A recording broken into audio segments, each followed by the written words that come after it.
Hello everyone and welcome to Fresh Mastered Channel. Today we are going to have some story from Reddit. But before we start, don't forget to subscribe, like the video if you enjoyed it, and leave a comment down below. These simple clicks would mean a lot to the future of this channel. I'm being blamed for one of the most significant thefts in my community, and you might find it hard to believe when I tell you who's behind it. It's my own brother. Now my entire family is convinced that I'm the one who swiped the money. Some might say, I've brought this upon myself. Where did I think my actions were leading me when I ignored the advice of others? I was the one who chose a path that wasn't going to get me anywhere. The only justification I could offer my parents was that at least I was attending college. I knew I couldn't match up to my flawless brother, who was a doctor at their clinic. But here's the kicker. I flunked multiple times and had to retake several classes. I squandered the money my parents sent me on frivolous things because I fell in with the wrong crowd. At the 11th hour, I decided to clean up my act, focus on earning extra credit, and graduate on schedule. But there was a hitch in that plan. I didn't stick to it. After graduation, I fell back into partying, failed to secure a job, and couldn't pay off my college debt. Before I knew it, I was being evicted from my apartment a year after finishing college. At least I'd accomplished something I never thought would happen, even though I was saddled with student debt. But I had a strategy. Simply tell my parents that I needed money to pursue my honors, then use it to pay off the student debt. They outright denied giving me the funds, arguing that my course was pointless. So I turned to my brother for some financial aid. Danny has been working alongside my parents for a number of years. He's a decade older than me, and I used to think he was 10 times the person I was. My parents adored Danny. Everyone did. He was smart, kind, the complete opposite of me.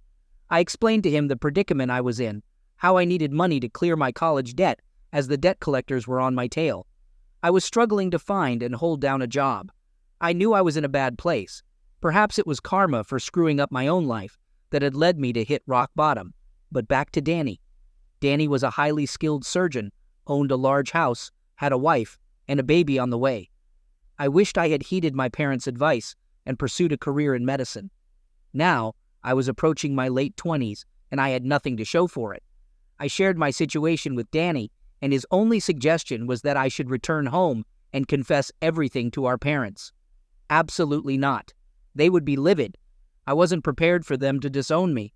I knew they were already fed up with me not making anything of my life. I told him that was out of the question. Then he suggested that I should just come home, visit them, and then he would try to assist me. I inquired about the strings attached, and he responded that I would simply have to work for him. It seemed like a great arrangement. So, I stuffed all my belongings into a duffel bag and headed back home, spinning a web of lies. Danny was aware of the truth, but I concocted elaborate stories about my whereabouts and activities. In fact, he even assisted me, claiming it would make my story more credible when I started working for him. After a month, Danny informed me that he had the money ready for me. I didn't probe about the source of the funds or anything of that sort. The last thing on my mind was that my brother would exploit my desperate situation to frame me for theft. The amount he stole, pinning it on me, was 4 times the sum I needed to clear my debt. I assumed it was his own money that he had deposited into my account, and I was about to use it to pay off my debt. But, to my dismay, the payment was rejected. Upon investigation, I discovered that my account had been drained earlier. I contacted the bank to figure out what had happened, and it turned out that a significantly larger amount than what I had asked him for had been in my account. To make matters worse, it had been swiftly transferred to another untraceable account. How could this even happen? Well, in my naivety, I had handed over all my account details, copies of my documents, and so on. He managed to execute all this without leaving a trace, while I was still grappling with the bank's revelations. Suddenly, my mother stormed into my room unannounced and slapped me. The slap was so forceful that I saw stars. She then accused me of being a deceitful liar. That morning, my brother had revealed to them everything he had supposedly discovered about me. But here's the kicker. I was the one who had confided all that to him. He had set me up flawlessly, making it seem like I had pilfered the family's money. He had been meticulous in his setup, strategically leaving my college warning letters scattered around the house. I knew instantly it was him when my mother labeled me a thief and a fraudster. There was some truth to it, but I hadn't stolen their money. Had I known the source of that money, I would have urged my brother not to go ahead with it. What baffled me was his motive. He was thriving in his life. He didn't need all that money. He had a secure job, was highly esteemed in the community, and seemingly had an ideal marriage. I never harbored any resentment towards my brother or had any childhood squabbles with him. He was always the older, stronger one. He blazed the trail and I merely followed. I knew I could never match up to him, so I didn't even try. When my parents labeled me as the dim, feeble, and sluggish one, I accepted it. I caused mischief in school just to get their attention, but it was all in vain because, in their eyes and the eyes of our extended family, my brother could do no wrong. We come from a large family, and I've never felt valued by them. For years I sensed they were waiting for me to slip up. This was the perfect chance for them to finally weed out the black sheep of the family. But for once, I was innocent. I had already begun contemplating turning my life around. Being surrounded by my high-achieving family had inspired me to put my degree to use, curb my drinking, and establish a stable home. But now, they had all turned their backs on me. My mother hurled harsh words at me, words that still sting to this day. She expressed regret over giving birth to me. She wished she had died during childbirth, so she wouldn't have to witness the disappointment I had become. Then she hauled me into my father's office and spilled the beans about my supposed crime. My father gave me a 2-second glance and said, "I knew it was only a matter of time. You're no son of mine." Then he ordered me out of his sight. They left me in the office while they made phone calls, and all I could think was, I'm heading for jail. My brother arrived an hour later, and I pleaded with him to tell the truth, that I hadn't stolen the money. He claimed ignorance. He was a smooth operator, a master of deception. He acted as if he'd swallowed every lie I'd told them when I returned home, and my alleged crime was a shock to him. Then he offered to help Dad file a theft case against me. I fell to my knees, suddenly grasping the gravity of the situation. The prospect of being locked up was unimaginable. I knew I wouldn't survive. I was too weak. I would perish in there.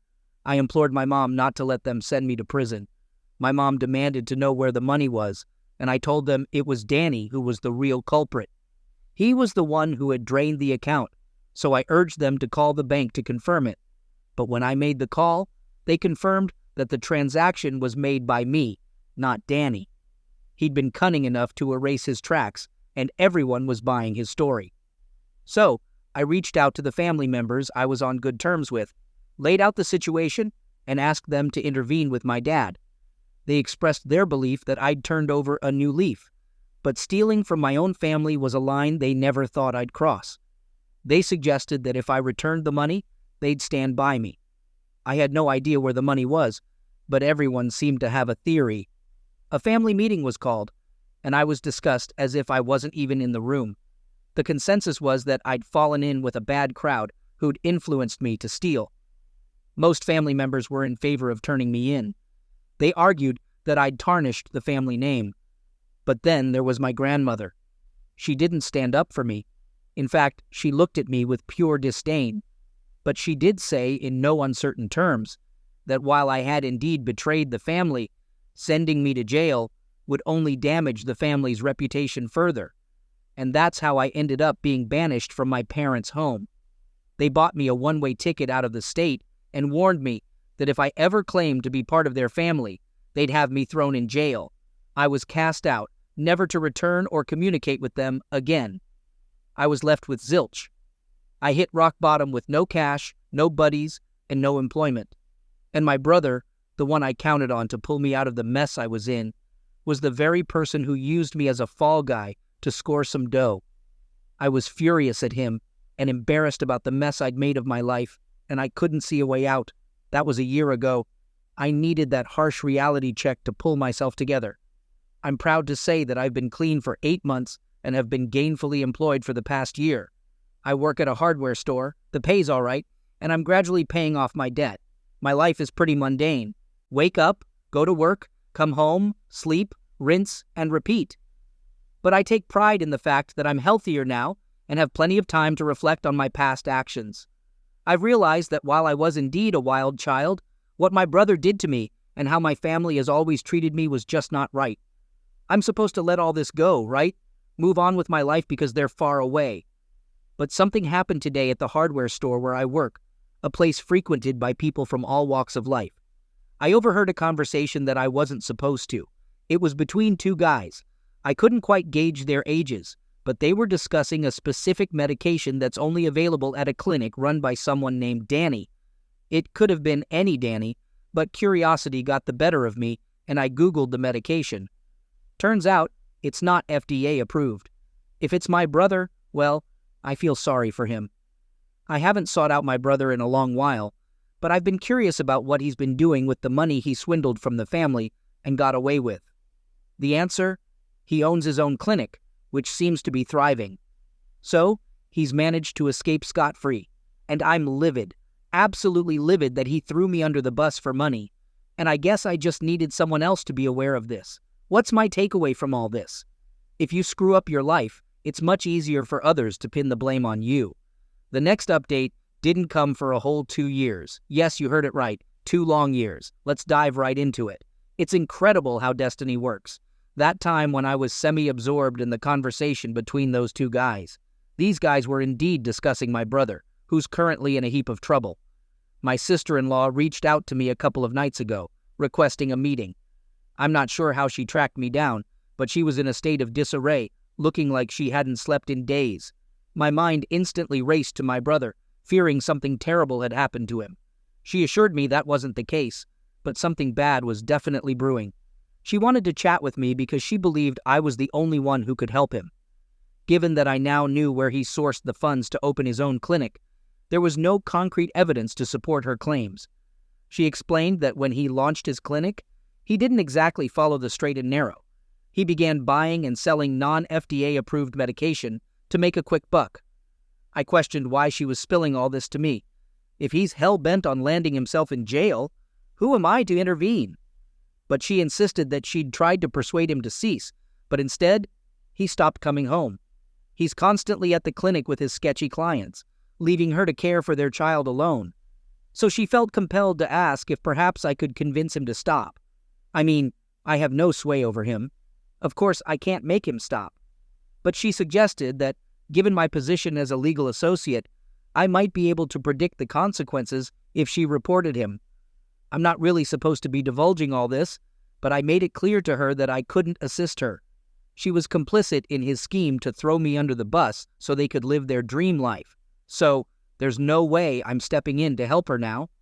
She pleaded with me to rethink, arguing that if he ended up in jail and lost everything, there would be no one to provide for her and her son.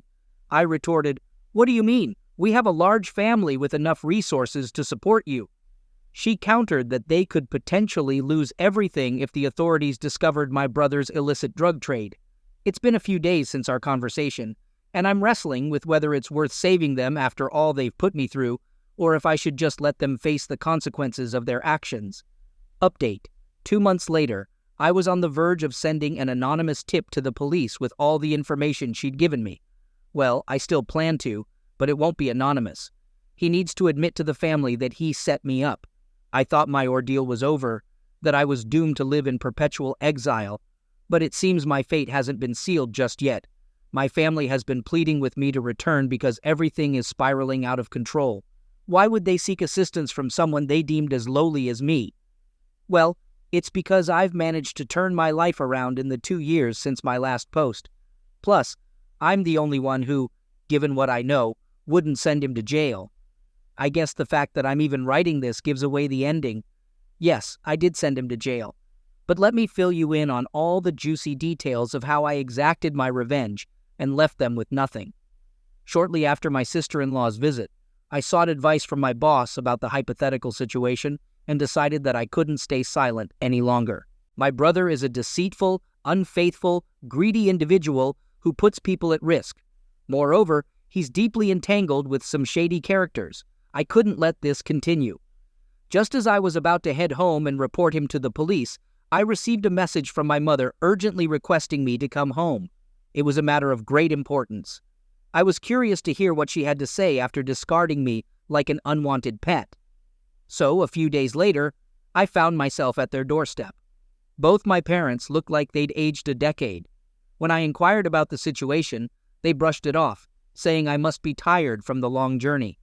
They then ushered me into a room to rest. Being back in their house stirred up a whirlwind of emotions, and I should have declined their offer. But I was already on the brink of spilling the beans to the police. I was fearful of my brother and his dubious associates. I thought it would be better if he confessed, as it might lead to a lighter sentence. So, after freshening up, I summoned my parents to the living room and insisted they spill the beans immediately. They confessed that they were aware of Christie's visit and needed my assistance. I retorted that they must be aware of Danny's illicit activities by now. They admitted they were. He had come clean about everything, and by everything I mean the whole shebang, how he swindled their money years ago, framed me, and established his own clinic. He had lived a guilt-free life for years, reaping the benefits of his betrayal. Now, with danger looming, he suddenly felt remorse. My mom's eyes welled up with sorrow as she pleaded with me to consider forgiving him for his actions. She claimed the entire family felt awful about how I was treated and wanted to make amends. I pointed out the glaring inconsistency. When I was banished, the whole family was present. But now, when they were seeking forgiveness, it was just them. I yearned to gaze into the eyes of each family member and declare, "I told you so." The thrill of vindication was intoxicating. I could almost taste the sweet flavor of justice, but it all hinged on their next move. They agreed to my demand and convened a family gathering the following day. I peered into the eyes of every relative who had once expressed their disappointment in me. I challenged them, "Where were you when I pleaded for your trust? You've always branded me the outcast and never offered your support. All these years, not a single one of you checked in to see if I was doing all right, if I was even alive or had enough to eat. I admit I've made numerous mistakes in my life, but I've never resorted to theft, not from you or anyone else. Yet you chose to believe Danny." They had trusted Danny, who was now huddled in a corner, head bowed, unable to meet my gaze. In a soft voice, he admitted that the blame was his alone, not theirs. But they were on the brink of facing the consequences of his actions. I asked him how, and he explained that his startup capital was the stolen money. Moreover, he still had connections to the family business. Everyone was about to be scrutinized, and their assets were likely to be frozen for investigation. The police were closing in on him, and they had secured a search warrant for his clinic. Every piece of tech he owned, computers, phones, you name it, was about to be under the microscope. It was a wonder he was even sitting here right now. I was curious about how this all tied back to me. So he dropped to his knees and pleaded with me to vouch for him in court and consider temporarily taking over his portion of the business until the investigation blew over. I just stared at him, baffled, as he played his trump card, claiming he had always been envious of me. We both knew that was a far cry from the truth, and that he was just trying to ensure his wife and child weren't left high and dry. He admitted that he knew his wife had spilled the beans to me, and that this information could be used as evidence, but he wanted me to fib in court to reduce the likelihood of him facing the maximum penalty. He made a heartfelt plea, stating that his medical license was the only thing he had left, and losing it would leave him devoid of any purpose in life. His wife, who had brought their child along, was now in tears, begging for my forgiveness. My uncle, a priest, chimed in about the significance of forgiveness and its path to eternal life. Oh, so now we're discussing forgiveness when they're on the brink of losing everything. But where was this sentiment all those years ago? They didn't give me a chance to defend myself and prove my innocence before they cast me aside and erased me from their memories. And I'm certain they erased me from their memory because everything that once belonged to me in my parents' house has vanished. As my uncle continued his sermon, other family members started to chime in, pointing fingers and blaming each other for the mess they found themselves in. I'd had my fill of their half-hearted apologies and theatrical performance. I stood up and declared that they could carry on with their soap opera, but I was checking out. My father had the audacity to raise his voice, claiming that I owed them this. It was laughable hearing this from him, the same man who had belittled me for years. He had crushed every dream I'd ever had, ensuring I could never achieve them. I once dreamt of working with cars, but he made sure every mechanic I approached for an apprenticeship turned me away. But I wasn't going to be silenced anymore. I was no longer the weak boy they discarded. I matched his volume and told him to back off. I let them know that all they had ever done was put on a show of being superior and virtuous. People respected them, oblivious to the fact that they were hypocrites. They looked down on the less fortunate, went to great lengths to evade taxes, and never missed an opportunity to badmouth each other. I didn't feel a shred of guilt about bringing them down. I rose from my seat, didn't utter another syllable, and left them to their squabbling. Once I reached my motel, I had to power off my phone because they wouldn't stop bombarding me with messages. They were starting to look desperate, knowing that I held the power to dismantle everything they'd built. They'd always managed to avoid scrutiny, getting away with so much. But now, they were about to be under the microscope. I turned off my phone and checked out of the motel. I headed to an old friend's place and crashed there for the night. I wouldn't put it past them to try to silence me. I know it might sound like I'm painting my family as potential criminals, but trust me, they're just plain nuts. Well, I need to get some sleep now. But there's a lot more I need to share with you guys. Update. It turns out my decision to stay at my friend's place was a wise one. The next morning, I discovered that my motel room had been broken into. My laptop, which I'd left behind, was destroyed, and my clothes were in shambles. Rookies trying to silence me before I could talk to the cops. But the joke's on them. I'd already contacted the police right after my sister-in-law came begging me to persuade him to quit his shady dealings. I had plenty of time to weigh my options and reflect on what I overheard in the store years ago. His power was expanding each year, all thanks to the crime he pinned on me, and I wasn't about to let him get away with it. So even before my folks called me back home, I'd given my statement and all the evidence, including my bank statement from years ago when my family chose not to believe me. The police then equipped me with a wire to record his confession when I met my parents. My buddy, whose place I crashed at, was a detective who was just missing the final piece of the puzzle, and with that, he could finally arrest my brother. The whole operation was executed so smoothly. I'd been waiting for months for a chance to see him pay for his actions. My sister-in-law inadvertently handed me the perfect opportunity, and I seized it. This morning, Danny, along with my parents, were arrested in connection with selling illegal drugs and smuggling. I anticipate the facade will start to crumble in the next few days, and some of them will turn on him to save their own hides. Fast forward 6 months. It's been half a year since my brother was put behind bars. My family pleaded and threatened me to retract my statement, which was the most incriminating one. But even if I had, the evidence against him was too compelling. My sister-in-law felt stabbed in the back when she discovered I'd become a state witness and had the audacity to confront me at my workplace, where I promptly had her escorted out. Following that, I secured a restraining order against the entire clan of lunatics. As I foresaw, most family members turned on him in court. They recounted how he initially swindled the money, set me up, and established his own clinic. They even got employees who had witnessed his wrongdoings to testify. The case was clear-cut, and the evidence against him was too substantial, particularly since he refused to disclose his clients' identities. Given his reluctance to rat them out, they must be some seriously dangerous folks.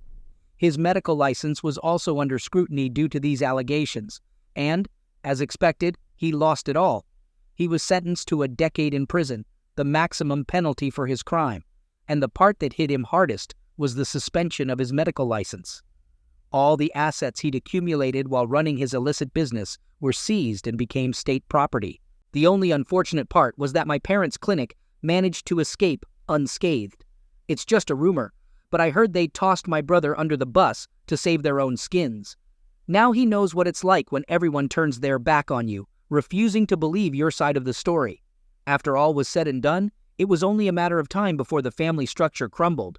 Their reputation was shredded, and they started losing clients at an alarming rate.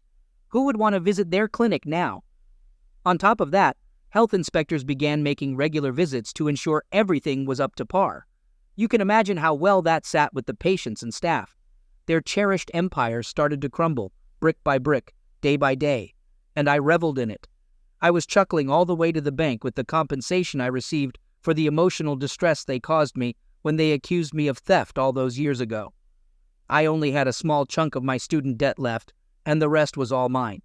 I paid it off and invested the remainder. I feel like my time for further education has passed. I mean, I'm not getting any younger, But if I come across a business opportunity that piques my interest, I might just dive in. For now, I'm content with my job as a paralegal. I really like the work I do here, even though it can be quite demanding at times. But the best part is, I'm doing it for myself, not for my so-called family. Update. Here's the final piece. Hey folks, just wanted to add this little tidbit here. I recently got news from my mom, who hasn't stopped trying to reach me since I permanently left town. I've had to privatize my social media accounts and change my phone number multiple times. She informed me that my father passed away a couple of weeks ago and has already been laid to rest. I've been ignoring her calls. She also mentioned that he left me in charge of the clinic. It must be some sort of cruel joke. Why on earth would I want to be involved with that clinic again? They only want me around now because my brother's in jail and of no use to them.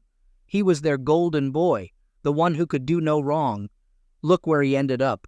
I've grown tired of her constant pestering, so I've decided to file a harassment complaint against her. For years, they made me feel worthless, and I bought into it, never feeling motivated to achieve anything. Now, I'm considering opening my own restaurant.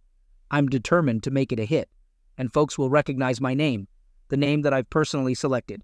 Just a few days back, I decided to change my last name. I want absolutely no association with them. She and the rest of those scavengers could lose it all and wind up homeless for all I care.